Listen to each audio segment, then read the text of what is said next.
Sobrang yabang talaga ng kapitbahay ko. Ubod ng yabang. Kaso naisipan ko na meron pala akong martilyo na hiniram sa kanya nakarang linggo kasi nga nasira yung lamesa ko, hindi ko mahanap yung martilyo ko.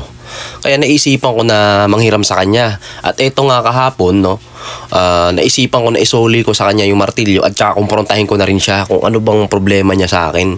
Kaya pagdating ko doon sa kanila, sakto birthday. May birthday doon sa kanila. At pagbukas ng gate, ang bumungad agad, siya agad na bumungad sa akin. Kaya ang sabi ko sa kanya na pasensya na ngayon ko lang naisuli yung martilyo kasi nakalimutan ko nga. At sabi niya sa akin, wala naman na problema at tinanong niya ako kung kumain na daw ako.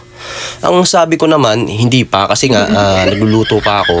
At sabi niya sa akin, tamang-tama, birthday daw ng anak niya, kumain daw muna ako. At syempre, bilang respeto na rin at pakikisama, pumasok na rin ako. Baka may kasabihan ng matatanda na bawal tanggihan ng pagkain, di ba? Kaya pagpasok namin ng gate, ang daming tao, mukhang social yung yung setup nila. Yung pala, nagpa-cater pala yung kapitbahay namin, nagpa-cater. At sa harap ng pagkain, may mga waiter na nagsiserve. No? Sabi ng kapitbahay ko na pumila ka lang dyan at kung anong gusto mong kainin, ituro mo na lang. Yun ang sabi sa akin ng kapitbahay ko. Kaya bilang pakikisama, pumila na rin ako. At tinuro ko yung doon, yung pinaka-favorite ko, yung menudo,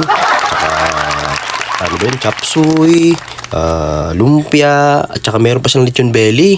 At saka meron pang yung kaldereta sa isang plato.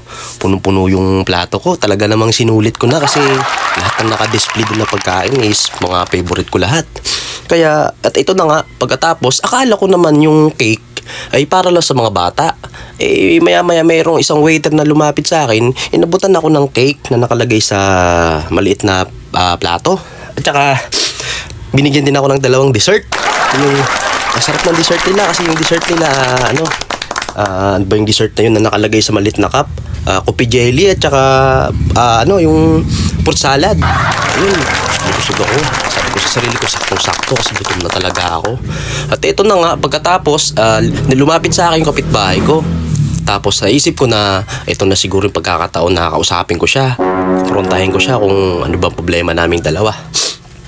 Kaya eto, nung pagkatapos nung lumapit siya sa akin, sinabi ko sa kanya na kung may problema man tayong dalawa, kalimutan na natin yun. Di ba? Magkapitbahay lang tayo, huwag na tayong mag-away-away, ganun.